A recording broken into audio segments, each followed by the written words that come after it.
pander ana ing pendopo ageng lho. Pirang setunggal. Lenci, lah wong garwa pramesna. Sapa ya? Kedel. Hah? Kedel. Wong kon usul. Ger Purbasari. Paling diangkat. Alah, wong blongah putraku, Ger. Ibu tane sinten to? Becek suwanmu lho. Pikatuk pangestu panjenengan Rama. Anggen kula sawan menika kalis ing sandika. Ngene iki lho. Mas Sengara. Sing gawe bunga ing atiku yen to duweni putra kaya ngene iki lho. Sregep melu ning pendopo. Ingin nyawang sami remen. Menika putra kula ramane. Anak. Nulak kalian kula kanggo lho wentah menika kula kok ramane. Lho nek gola wentah ya kowe bune. Lenci. Ning kuwi nurun ramane. Ah, menawi nurun panjenengan menika mboten ngaten nika. Lho piye? Pasoryane nggih benten. Lho kurang piye garwamu lho? Lah kula mbiyen menika pikantuk panjenengan awet kepepet kok. Aja kaya ngono to. Aku malah ngomong. Ibune Dawuh dalem. becek suwanmu prapteng ana ngersanipun Rama. Lha ya Allah mlongoe. Ajar kula. Marai kalih. marai awet nama Sengara Mahapati. Boten maiben. Ning jamban iki le ceblak-ceblek padha karo ngiming-iming kadang. Lho wong ya duwe bojo dhewe-dhewe ka. Ane nek mboten nderek pisowana. Iya. Aku Ya aja meri to, Dik. Ngerti garwane kaya ngene kuwi. sing mareh aku ora iso piye-piye iki yo ngene iki lho. Alah ya ya. Ngreget nang Ampun gemesna. kados ngaten. Becik ibune kok kudu diajeng aku ya ya. Pangestu. Aturi jumeneng rumiyin-rumiyin ndak keblowok. Perkara apa Mahapati? Ojo pacu sithik. Ya niki lho. Wah keblowok cilaka iki. Lah iki jengkang kowe kula apa sate. Becik ibune Ramane pikantuk pangestu panjenengan dalem. heeh. Anggen kula sowan menika mboten mawi alangan satunggal menapa-menapa. Iya. Ampun sungkem kula mugi konjuk ramane. Matur nuwun ya Bune. Wit 18 taun nggonmu dadi garwaku ora lali saben dina tansah ngaturno pangabekti. Lah injih mboten namung menika lho nggih ramane. Ah perkara apa? Anggen kula nggula wentah menika putra-putri panjenengan menika mboten wonten ingkang nguciwani. Cios.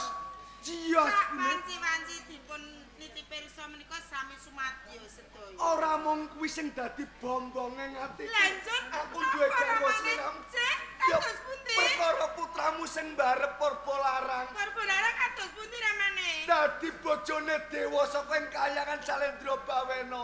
Welah. Umpama ora duwe bojo kowe aku ora ngira duwe mantu dewa. Lah mboten kenyono-nyono, Cek. Menawi kagungan mantu dewa menika. Iya, ngluhurke asmane wong derajat tuwa. panjenengan, Ngono disekecak nggonmu luhur. Ngestokaken dawuh. Rama Sengara Kula Kang Mas Prabu wis mbok biawarake ana ing Sumedang. sampun. Yen to Manjusri duwe mantu dewa saka kayangan. Kula sampun biwarake sedaya para kawula ing Kadipaten Sumedang. Yen to Kang Mas Majusri wekdal sakmenika kagungan putra mantu saking kayangan Salendra Bawena. Wis do ngerti. Sampun. Ngene iki lho Bune. Saindenge Nuswantara Pasir Batang wis padha ngerti sapa to ratune Pasir Batang Manjusri mantune dewa saka kayangan lho. Piye-piye? Malah entuk kanugrahan saking ngersanipun Pikulun Indrajaya. Kanugrahane ngenani babagan Wonten apa ing ro? Medang menika waduh ngedap-edapi. Wuluh, Saestu. iya Nalika piye? panjenengan Kang Mas Prabu dereng kagungan putra mantu dewa. Tiang-tiang wonten ing Medang menika sami sangsara kekurangan sandang lawan buku. Ngono? Ning sakmenika sinaren panjenengan kagungan putra mantu dewa. Kaum tani anggenipun ulah keduk bumi. Walah, pikantukipun mati ketekuk Lho, ana wawane. wonten. Ora Ngaumuk ti Mahapati bune lho. Nggih, menapa? Sumedang wae kabapan perkara aku ndek mantu dewa pas. Tiyang nanem semangga. Piye? Limrahipun menika agengipun namung sakbal. Ya. Bobote ageng akeh 5 kilo. 5 kilo poloka. Ning sinareng panjenengan kagungan putra mantu dewa. Semangga niku agengipun sak gentong-gentong.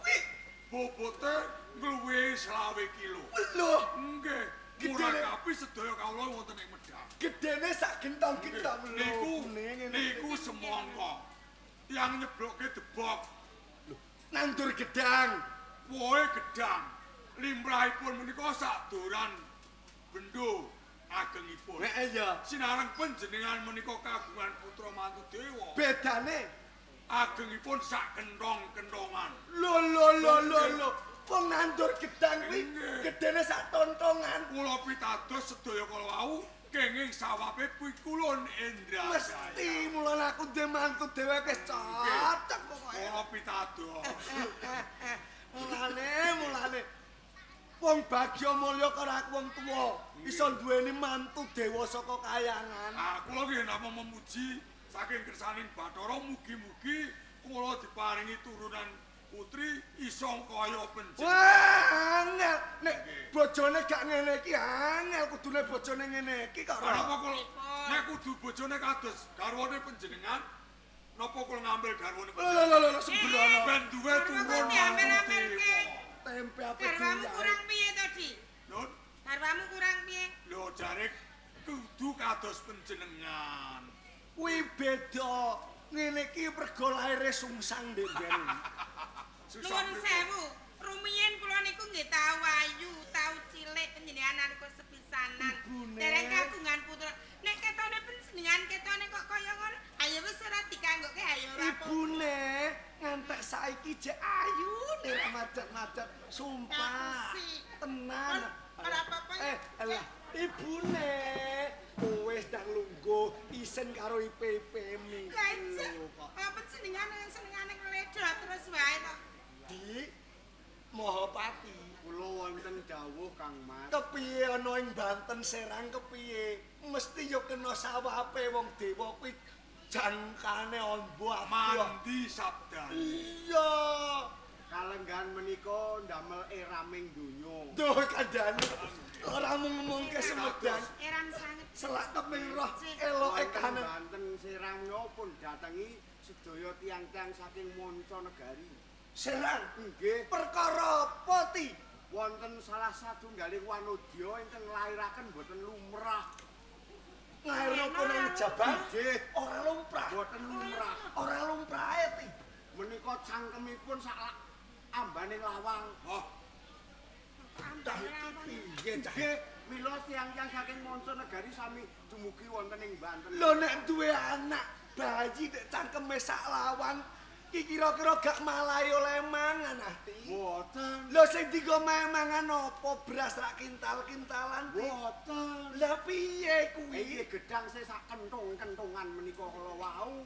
Semangka sing 20 kilo menika kala wau kangge ndulang jiabang ingkang ombone cangkem sak kentung. Roh kowe. lho kari percaya no mboten. Wes sing kemlepuken iki kowe kok. Boten. Iki nek disemoni kaya ngene iki loro atiku. Kula pitados dhateng sabdane dewa. Dene nek ora percaya ben disedakno dadi kere. Cocok. Wong nek Nggih. nyepele. Wong kok nyepele dewa. Pangapunten. Bentenipun kalian Banten Serang kalian Sumedang. Sumedang menika benten. Lho bedane Panjenengan ugi benten. Loh. Panjenengan menika tansah ndewak-ndewakaken pikulun Indrajaya. lha pancene dewa jenenge. Menawi kula pitados kalian dewa ning dewa ing taksih wonten ing kahyangan Salindra. Bedane apa dewa kayangan karo dewa sing Benten. tumurun Ngacapada? Dewa ingkang wonten ing kahyangan Salindra Bawana menika dhaharipun namung kukusing duka kemelun. Nanging benten menawi dewa ingkang wonten ing Arcapada, celakipun wanita dhaharaning sego kaya dening kula. Dados kula ora percaya kalau dewa sing wonten ing Arcapada. Are tak latih kok ti, tak warai mangan jangan menir barang. Ah menawi kula mboten pitados pikulun. Ora percaya karepem, ora percaya dhewe karo dulur-dulurku sing ngakoni. Ning menawi kula pun sawapana dewa sedina kaping 1000 menawi among tanipun boten budidaya nikel tekokaken hasil buminipun tartamtu negari badhe larang pangan. Yen benten senajan to boten pun sawapi dewa nanging para kawula sami sengkut gumregut anggenipun makarya menika ndamel kemakmuraning para kawula menika naminipun negarinipun Gemah Ripahla Jinawi Kertotata Raharja. Benten kalian panjenengan bayi mbok warai kowe tuwek endi ti nyumanggaaken tuwek sapa kowe ti nggih sepuh panjenengan lah iya nek tutur wong gerang ning panjenengan kebangetan kok lek dewak-dewakne Pikulun Indrajaya are mantu uje ibune Kanjeng nyanu mangsa bombo ngandhakaken mantu dewa. lah ya iya ta bune Nanging Adimapati kok ucape kados ngaten menika. ora Ketone boten percaya sarujuk. ora gelem dewakno mantuku ora Nggih patek mboten napa-napa. Bune. Kakasang keyakinan menika mboten kenging dipun peksa wis ora buta meksa pripun ramane? iki duwe gawe kowe njaluk pirang dina Menawi kula 7 dina 7 bengi.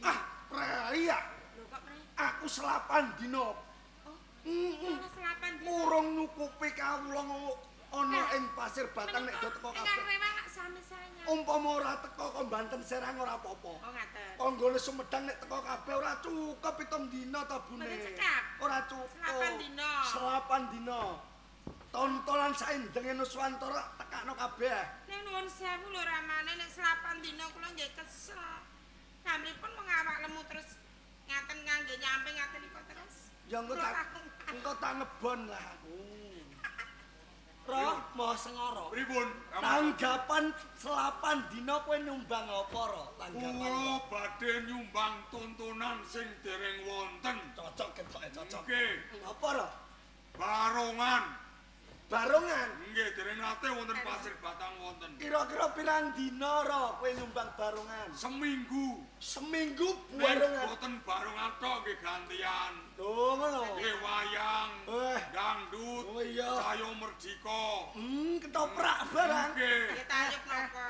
cocok kangge marga putra mantu penjahan Pikulun Indrajaya. 7 dina ya Nggih. arek nganggo 29 dina lho Bune menawi kula benten kowe apa nyumbang apa ti kula badhe nyumbang wong Graji Senso sanipun rame wonten ing pasir batang Wis Senso menawi tarik tanggap aku wis tanggap anyu manggaaken tareng gregetno dulurem sitari niku mboten bayar niku gratis Matakipun kados. biantre mbok sing onekno wong sitok senso 8 dionekno ya wong sitok tak kuwi menika rame sangat ngirit ya ngirit ragatem rakah nggih mboten lamuke Mbah. ragat kok megelno wong Pikulun Indrajaya Sarawa.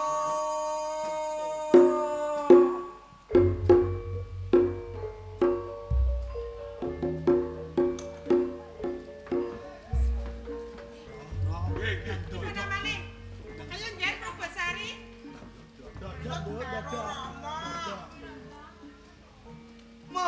monggo ti kuwalati monggo mantuku Hyang Pikulun Indrajaya kula aturi rawuh wonten ing Pendhapi Agung Pasir Batang yen to wonten lepat-leputipun para Lepat leputipun. aku manglepet lho Kok lepat-lepet.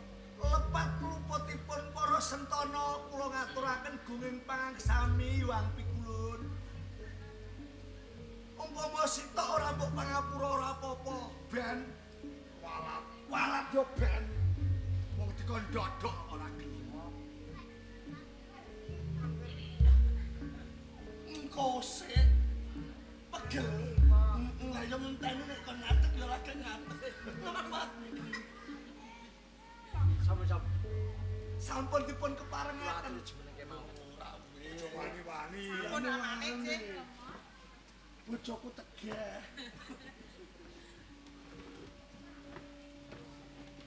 aduh ndamel kagetipun manah panjenengan dalam Hyang Pikulun Indrajaya nggih mantu kula kok kersa rawuh wonten ing Pendhapi nyarengi pepander para kawula sentana nayaka wonten ing Pasir Batang ngeten nggih Ora apa Imam Manjus Manjusi. Nggih.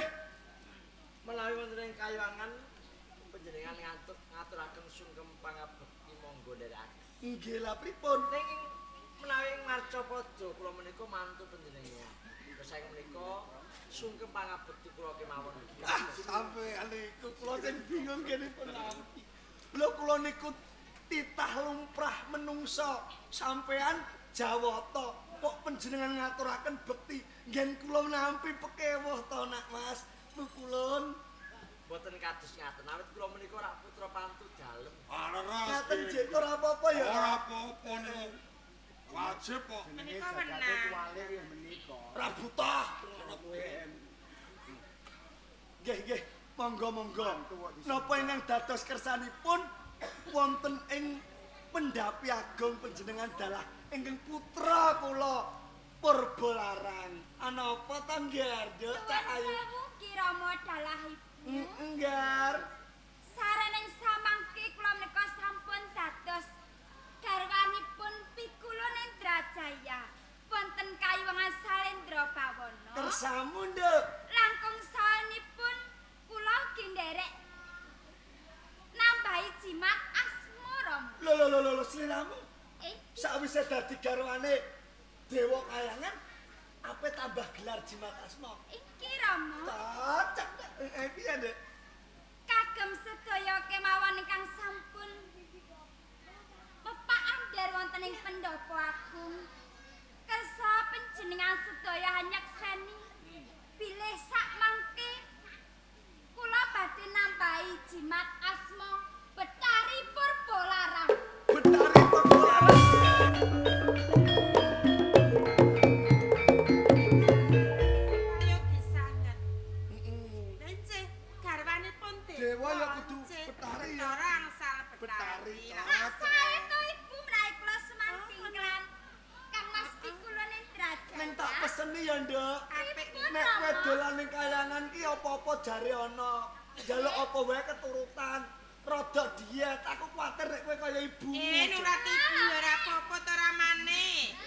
Nah niki nyaman kita enggak menduwur lah. Monyos-monyos. Bojone Dewa kok kaya bongkokan damen, Nduk. Wis Alah purek, ogak diajeng. Tegah iki sumurikan. Kados pundi wangku Rama Prabu Manjusi. Ngantos kula suwun ing Pendhapi Agung Pasir Batang.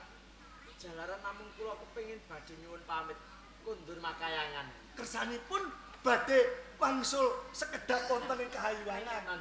Wah niku nyuwun sewu nyuwun Pikulun. Wonten menapa? Napa kepareng kula titip pesen nek mangkenipun Bali tudun wonten ing Pasir Batang nggih. Badhe nyuwun menapa?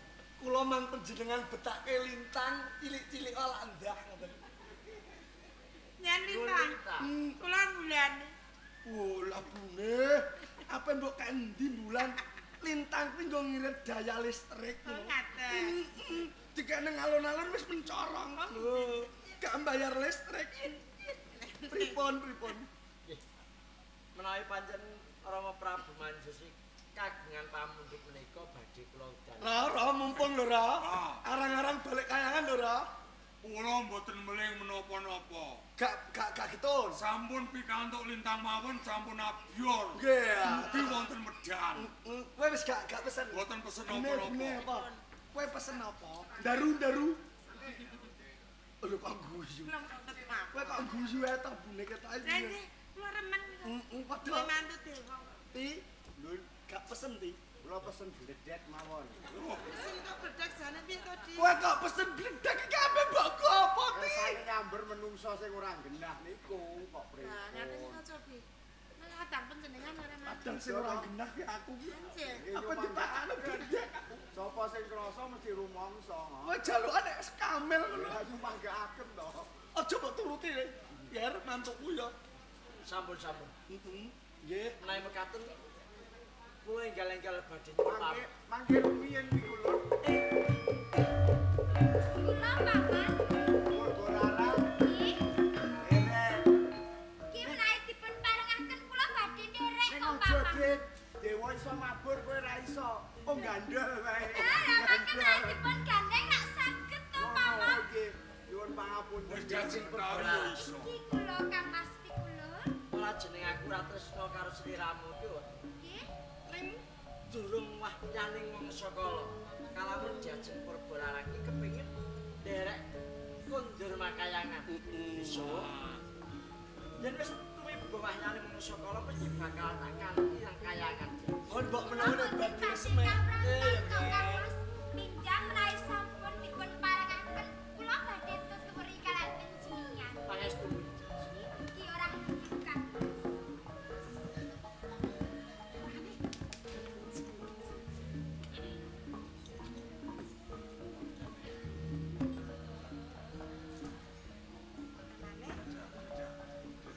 Wala Pak Fur.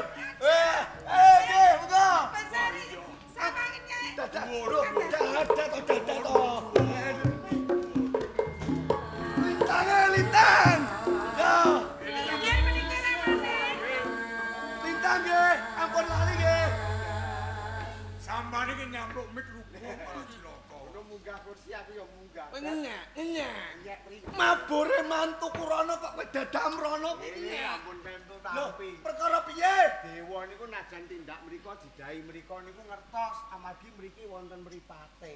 Ngono. Oh, nggih. Pas aku ngenyek mabur rono nek dadane rono. Rama panjenengan kemawon ingkang sareh. Napa panjenengan niku boten ngertos Apa nduk? menawi Kang Paman menika estunipun mehri kalian kula kok Rama. Aku wis gaito. Nggih, putripun niku sampun akhir dewasa nanging dereng dipun wengku kalian kakung. Benten kalian Purbalarang Rama. Garwanipun kemawon Bathara wonten kayuwangan Salendra Aku wis Bawana. krasa nek Pak Lek meri. Nggih to Rama. Purbararang Kula aja Paman. baru tompo. Anakku wadon pancen bener wis dewasa. Lah. Ning aku ora tak gadang duwe mantu dewa. Jalaran dewa ngono pikantuk Betari nek menungso kudune ya entuk menungso. Nek kowe salah sawijining menungso digarwa dening dewa, kuwi jenenge menungso sing ora umum. Nah, jalma ki natek ya, Gar ya. Sinaosa Jalma boten ki umum ning natek. sekasunyatanipun kados kawula lho Paman. Ya kena ning aku ora tak gadang dadi Mulane wis Saestu panjenengan boten gadang. ora. Nek boten payu omah-omah lho anak dika Anakku Paman. tak gadang besok ben dirabi karo wong kali nanas. Kok saged kados Lho kados? ra kene iki tanahe makmur e. Alah kiah banjir aku mampir iso liwat Ah, iki iya, iya, kok kan menungso iki nyatane wis berkah. Ciur. Lepah kabeh. Menika berkah. Sasampunipun rawuhke cahya merdika, udan teko ning lak ya terang nganti sepriki. Ngantos mangke puputing pahargyan menika. Lho menika naminipun berkah.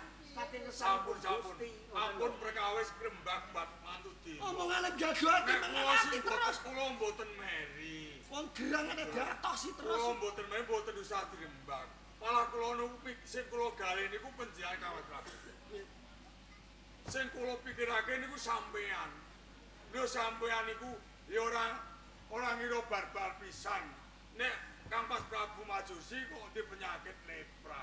Lho, Penyakit lepra piye to diucapke kok kaya ngono tenane piye? cangkemem bro. Lho, Gara-gara Lah apa-apa niku kok. sandale ya iki gara-gara udan pengen cowok sandalku kok. Ra, pripun? iki sing wigati Nggih. nggon duwe gawe iki lho, Lah Ra. pripun? Lho. Lah nek 36 dina aku ragat dhewe yo rada Lah kersane Kampas Prabu Majusi perangane kawula ana ing Kraton Pasir Batang ana ing Sumedang. nggih. Syukur ana ing Serang sing duwe sapi 5 disumbangke 2, sing duwe wedhus 5 disumbangke 4, sing siji diopeni ben Nggih. maneh. Nggih. Nggo ngeweki mangan 36 dina. Oh, kangge ngrenggo kalian Betari kali Bathara Indrajaya. Indrajaya. Kabar Nuwun-nuwun sewu. Panjenengan menika ratu apa rampok? iki piye lah? Lho, mestinipun ratu menika peparing dhateng kawula. Lah kok ratu njaluk kawula menika ratu apa rampok? Pisan tok iki lho aku duwe gawe. Pangkene kebo sapi niku rewangipun kaum tani anggenipun bajak saben. Lah kok gadah gangsal pun pendhet ingkang 3 utawi kalih menika panjenengan menika kados pundi? Tresno apa ora lah karo ratu? Nggih, menawi menawi kados mekaten kula makili suwantening tiyang-tiyang Banten Serang kula mboten nyarujuki lekas panjenengan. Panjenengan nate paring dawuh, para kawula, ayo saiki nggunakake urip sing sederhana wae. Aja nganti kaya mengkono, aja mbuang barang sing ora perlu. Lah kok sak menika panjenengan paring dawuh ing kados mekaten, kula makili kawula kula mboten badhe nyumbang menapa ing dados kersane. Ora nyumbang wong Serang ora apa-apa, tak kuwati dhewe. Ah monggo ana tamu Pak Bonconegoro sini-sini ya. Ayo nyumbang Sing pribadimu kowe dulur kulanan. Kowe nyumbang apa ronggo jangan. Jangan-janganan. Iya. Nek pantese kebon iku kula 15 siji. 15. Ya sedina dibleh wis entuk 15 dina. Sing namane. Karek kurang 16. Nah, menawi kula jangan tewel mawon. Jangan gori. Ora usah mbok sumbangno ning kon Pasir Batang. Kali nelas sanjungan wae. Mboten napa-napa, matur nuwun nek panjenengan mboten kersa kula Ndek sumbang. dulure mane ora majiat. Nggih, matur nuwun. Wis tak kira kari ngranti. Kabeh Kanjeng Rama dalang. Apa ngger putraku? Dene pisuaran menika sampun wonten kerampungan. Heeh. Prayoganipun kula nyuwun pamit. Kula badhe nyuwun Ya wis mapane pamit aja meri ndok karo kanggokmu ya. Ya wis bawa semoro diwarake. Kula tak biwarake wonten ing Medang. Mangke kendhenge dinten mesti sami dumugi wonten ing Pasir Batang. Mulih karep ora mulih karep. Adung sengkelati. Sampun ramane. Kabeh kunjara kan sagedake mawon. Semua dalahipun. Heeh peno. Kang dinata-nata dhawuhipun kula kalian Kang Asti kula Nendrajaya, kersa kula kalian ibu kemawon ingkang dahar kira. Kaya ngono ya. Dirembak aja